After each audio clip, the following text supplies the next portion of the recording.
Welcome to Imagine Recaps. Today we will be talking about an adventure movie called Revenant, by Leonardo DiCaprio and Tom Hardy. Be ready for some spoilers ahead. A group of men are camping on the outskirts of a forest near a river bank. They had finished hunting and are preparing animal skin to be sold as leather. Suddenly, a naked man appears, screams for help before falling to the ground. He has an arrow sticking from his back. Arrows start to fly in and hits another man in the throat and he falls to the campfire. The men become alert and hold their weapons and slowly start to retreat backwards. They do not seem to see the attackers attacking them. In panic, one man runs to open ground and is immediately shot and killed. The other men take cover behind the trees. A full ambush begins as a group of people charge towards them and full-blown war starts. The commotion alert Glass, the protagonist of the movie, and he runs back to help. The men are outnumbered, hence easily overwhelmed. As more invaders arrive, Glass commands his men to retreat into their boat on the river for cover. The men ran towards the boats but most are killed before they could get there. Once they get into the boats, they had no choice but to leave the people who had not reached, to save their own lives. On the camp, the attackers ravage and collect anything valuable from the dead bodies. They are the Re-Indians from the indigenous tribe of America. The Re-Indians are searching for the chief's daughter who was kidnapped by the European foreigners. On the boat, Glass and his son Hawk are on high alert holding their weapons. They are among a handful of people who manage to escape alive. Some have bad injuries while others die from their wounds. Glass was the navigator and had spent a lot of time in this woods. He suggests that they should abandon the boat as they would get flanked and ambushed again by the Re-Indians downstream. Fitzgerald is not having this plan. The idea of going back on land and add weeks to their journey sounded very stupid to him.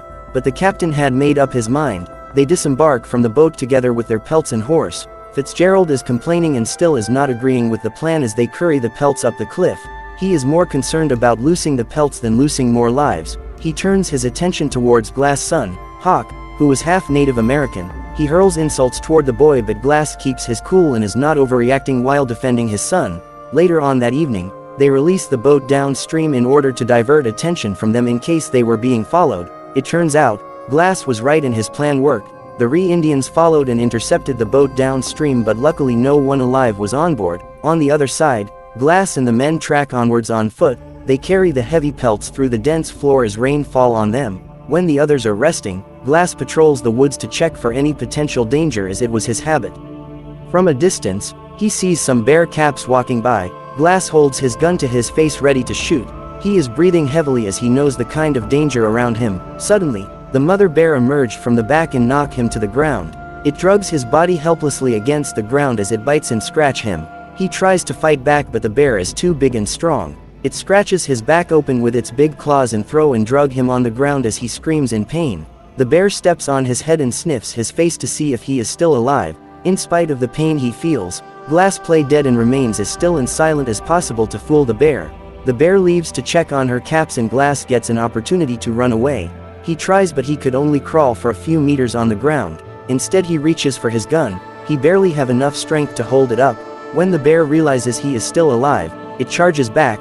Glass pulled the trigger and shoots the bear on the face. This only angers the bear even more. It attack and tore pieces of meat from his back as it maul him alive and drug his body mercilessly on the ground. It turns him over and sniffs his face to check if he is still alive. Glass plays dead again and the bear walks off. He takes this chance to remove a knife from his pocket and when it attacks again, he stubs it on the neck several times. The two fall down a cliff and the bear dies on top of the now half-dead Glass. After a while, the other men find Glass who is still under the dead bear. They remove the bear on top of him and discover he is still alive. He is bleeding vigorously all over his body from his open wounds. Fitzgerald is not happy that Glass fired a shot as it could alert the Re-Indians and disclose their location. As some men perform first aid to Glass, the other guard and check in case enemies heard the shot and came to attack. On the other side, the Re-Indians meet with French troops. They are there to trade the pelts they stole earlier for guns and horses, to help them truck and find the chief's daughter. Against everyone's expectations, Glass is still alive. He could not walk or even speak so he was carried. Through all this trouble, Hawk was by his side the entire time comforting him. His weight plus the weight of the pelts made the journey even more difficult. Fitzgerald was not happy at all, as all this was dead weight to him. He suggests that they should shoot Glass and release him from his miseries. As winter approaches, carrying Glass became even more difficult and seemed impossible. As his condition was getting worse and worse, there was nothing else the captain could do. He covers Glass's face with a piece of cloth and points a gun at him. They had to hold Hawk back as he pleaded with them not to kill his father. The captain could not do it. Glass was the only reason they had stayed alive up to this point. The captain had a better idea. 3 men are to be left behind to take care of Glass as the rest go on and send a rescue team for him. Jim and Hawk quickly volunteers. The captain offers a reward of $100 to the 3rd volunteer, and Jim and Hawk also offer their share. Fitzgerald volunteers when he heard there is money involved. Later on, Hawk is beside his father offering support. Glass is in a hallucination state. He hallucinates about how happy life was with his wife and child Hawk, before his joy was taken away after his wife was shot and killed and his son's face was burnt by invading forces. Fitzgerald digs a hole on the ground a few meters from where they were resting. Later on, when others were away, Fitzgerald sees a chance to actualize the plan he had all along. He had planned to kill Glass. He offers Glass a chance to end his suffering, and all he had to do is blink if he agrees. He argues that if the Re-Indians are to catch up with them, no one will survive, including his son. Glass agrees and he blinks. Without hesitation, Fitzgerald tightened the ropes binding Glass to limit his struggles. He puts a piece of cloth in Glass's mouth and covers his nose to suffocate him to death. Suddenly, Hawk appears and hits Fitzgerald on the head with his gun. He calls out for Jim to help, but Jim is too far away. Fitzgerald overpowers the boy and pushes him against a tree while covering his mouth. He then stabs Hawk in the stomach as Glass watches the whole thing. Hawk falls to the ground and dies. He is pulled away by Fitzgerald, who wants to hide his crime. Glass screams but could do nothing else for his son as he watches the horrendous crime. When Jim comes back, Glass tries to report Fitzgerald but no words come out of his mouth. When Jim asks about Hawk, Fitzgerald just pretends he does not know where he is. Early the next morning, Fitzgerald wakes up Jim in a hurry. He tells him that about 20 Re-Indians were heading their way, and if they stay, they will all be brutally killed. Jim panics but does not want to leave Glass there. Fitzgerald hurriedly packs his belongings and urges Jim to do the same. Jim was not ready to leave Glass behind, which angers Fitzgerald. He uncovers Glass and holds him by his legs, then drags him on the icy ground to the hole he dug earlier and pull him in. He covers Glass with soil and bury him alive. Jim does not approve of this. It feels wrong since Glass is still alive. Fitzgerald runs away and Jim is left with an impossible choice. He puts a bottle of water on top of Glass, apologizes, then leaves in a hurry. Glass is left there buried in a shallow grave. He could only watch helplessly as the two leave him there, as he waits to freeze to death. Several hours later, Glass wakes up. He is not dead. He uses the little strength remaining to pull himself out of the shallow grave. He drags his body on the ground to the place where his son was killed.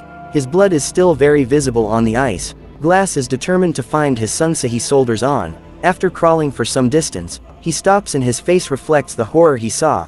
His boy's body was lying there lifeless, and had already turned cold. He crawls close and places his hand on his son's face, just to make sure, as he still had a little glimmer of hope. But his son was no more. Glass puts his head on his chest and passes out. Far ahead, Fitzgerald is smoking while Jim is napping as they rest. Jim is very suspicious as Fitzgerald's story about seeing the Re-Indians is not consistent. He confused the number of Re-Indians he saw, plus his demeanor is very relaxed for someone running for his life. Jim becomes very angry and wants the truth. He points his gun at Fitzgerald and threatens to blow his head off if he lies. Fitzgerald admits that he lied about seeing the Re-Indians with a straight face. Jim becomes emotional to a point that he sheds tears. Fitzgerald is able to take away the gun, but when he pulls the trigger, the chamber is empty. He throws the gun back to Jim and continues with the journey as if nothing had happened, and leaves Jim lying on the ground crying. On the other hand, Glass wakes up. He removes a necklace from his son's neck and says his final goodbye to his boy. He takes one final look at Hawk and crawls away to his stretcher. He takes a few belongings, including a woolen coat for some warmth. He crawls to an animal carcass and removes some rotten meat and eats due to hunger before moving on. Glass finally makes it out of the forest to a river bank. He fills the bottle left for him with water and drinks. Due to the injuries on his neck, Glass coughs in pain and blood drips from his neck and mouth. The Re-Indians are just closely behind as they come across where Glass was buried earlier. They discover Hawk's body and fresh blood and realize they are very close behind. To stop further bleeding, Glass makes a fire, applies some gunpowder and burns his neck wounds. Far ahead, Captain and his men have not yet arrived. They have lost some men to the cold and even the house. Behind them, Fitzgerald and Jim continue with the journey. Glass is so hungry that he ate a dead bird for supper. He tries to stand up using a walking stick but falls back down. As Glass is relaxing on the river bank, the Re-Indians catch up. He backs into the river and tries to hide behind the cliff, but he is seen. He jumps into the fast-moving river as the Re-Indians shoot arrows towards him. The first moving currents drags Glass downstream and he falls down a waterfall. Glass tries to swim out but he is unable. He nearly drowned but luckily manages to find a floating log and hold on to it, but finally, Glass manages to swim out. His clothes are soaked in ice-cold water. Glass manages to make a fire to warm himself before he freezes to death. At this point, he is so hungry that he jumps into the river, catches a fish and eats it right there. When night comes, he hears some commotion up the cliff. He goes and finds a man eating meat from a buffalo he had hunted. Glass falls to his knees and begs for some food. The man is kind enough as he throws Glass a piece of meat and he devours it without hesitation. Night passes and in the morning, the man is checking Glass's injuries. He inquires and Glass tells him what had happened. It turns out, the man was also in mourning. His entire family was killed by invaders. He was going south to find more people from the Pawnee tribe as revenge was not in his hands. The man is kind enough to take Glass with him. He makes fire during the night for warmth and carries him with his horse during the day. Glass's wounds are getting worse and even starts to rot. On the other hand, Fitzgerald and Jim make it to their destination. They report straight to the captain where Fitzgerald lies about what happened. Jim is not happy with the report but does not give the correct story. He even refuses to take the money promised to them which Fitzgerald is happy to keep. Glass is getting worse and finally he drops from his horse and loses consciousness. The man as always, is willing to help. He makes a tent and fills it with hot rocks and steam to disinfect the wound on Glass's body. Glass goes in another hallucination state. He hallucinates about meeting his son and is able to say his final goodbye, but when daybreak reaches, the man is nowhere to be found. Glass walks around searching for him and finally found him. He could not believe it. The poor man's body was hanging from a tree lifeless, with a placard written "Savage" hanging from his neck. Glass had not even learned his name. The men who did this heinous crime were camping a few meters from where the man was hanging. It turns out, they are the same men the Re-Indians are looking for. They had kidnapped the chief's daughter and used her as a sex slave. Glass sneaks behind one of the guys as he is raping the poor girl and steals his gun. The girl gets a knife from his pocket and hold him hostage as Glass goes to steal a horse from them. The horses makes noise which alerts the other men. Glass tries to call for the girl so that they can escape together but the girl cuts the rapist balls and runs in the other direction. Glass cuts all the other horses loose and climbs on one horse and escapes. He drops the water bottle he was left with by Jim. The chief's daughter was able to escape from the brutal men and Glass also escaped unharmed. As Glass was sleeping, the Re-Indians caught up with him. He is caught off guard and they begin to shoot at him. He barely manages to get on his horse and ride off. The Re-Indians are hot on his tail and converge towards him from all directions. He tumbles and falls off the cliff. Luckily, tree branches and snow cushion his landing and he survives but his horse died on impact. He is shaking as the temperature is freezing. Glass crawls to where the horse lay dead. He cuts open the stomach, removes all the internal organs and enters without clothes to avoid freezing to death. When morning comes, he survives to see another day. He puts on his clothes and continues with his journey to the fort where he knew he would find Fitzgerald. He has only one thing in mind. Fitzgerald killed his son and he had to pay. At the fort, a tired white man comes to seek refuge. His men had all been attacked and killed by the Re-Indians and he was the only one who survived. He had a very unique bottle with him. The same bottle Jim had left Glass with when they buried him. Jim noticed it and when the man was asked where he found it he said a man dropped it after stealing the horse. Jim knew it was either Hawk or Glass and the captain organized a rescue party. Fitzgerald looks very worried. The captain and his men ride horses to search for them. From the darkness, a weak and tired man emerges. It was Glass. Jim could not believe it. The paralyzed man who they had left buried to die was in front of them. When they ride back into the fort, the captain goes straight to look for Fitzgerald as he was told the heinous crime he did, but he is nowhere to be seen. He knew the punishment for murder was death by hanging and he could not wait around for it. He had taken all the money and headed for taxes where he would start his life afresh. Glass is taken straight to the nurse to treat his wounds, but all he cares about was the man who took all he had in this world. The captain tries to convince him not to pursue Fitzgerald as he could die but Glass is not afraid of death. Finally, the captain made his decision. They would both go after Fitzgerald. Glass refreshes, takes a horse and they both go after the murderer. Glass knew Fitzgerald is not far as he does not know the area as well as him. Before long, they caught up.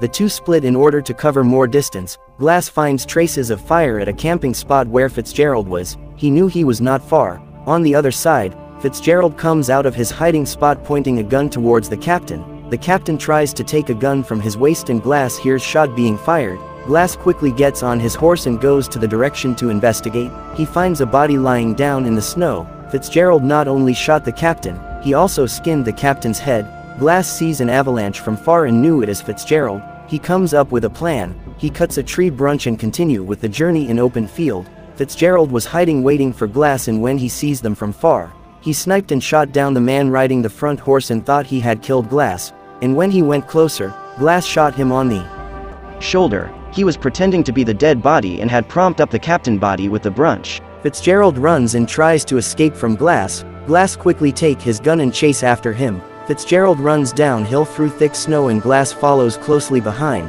They enter into a scattered tree forest. Glass holds his gun on his face pointing ready to shoot. Fitzgerald fires a shot towards Glass but misses. He throws away his gun to try and ran faster. He slides and falls down a small hill. Glass jumps down after him without any hesitation. There was nowhere else to run. Fitzgerald was cornered. He tries to explain to Glass but he is having none of it. His anger can be seen on his face as he is face to face with the man who killed his boy. Glass is holding an axe while Fitzgerald has a knife. They charge and a fight began. Fitzgerald overpowers Glass and almost stab him on the head, but he overcomes and pushes the knife into Fitzgerald's stomach. Glass is stabbed on the hand and he hits Fitzgerald with his axe. This weakens Fitzgerald a lot. Glass removes the knife from his hand and stabs Fitzgerald's leg. Glass crawls and comes on top of Fitzgerald. He had his chance to take his life and get some revenge, but he could not. He remembered the lesson he learned from the Pawnee Man on revenge. Suddenly, the Re-Indians appear. Glass take Fitzgerald and throw him into the river. The currents take him right to the Re-Indians, who were more than happy to kill him. The Re-Indians pass by without harming Glass, as they had found the chief's daughter who Glass had helped escape. Glass had finally had his closure. Please like and subscribe for more.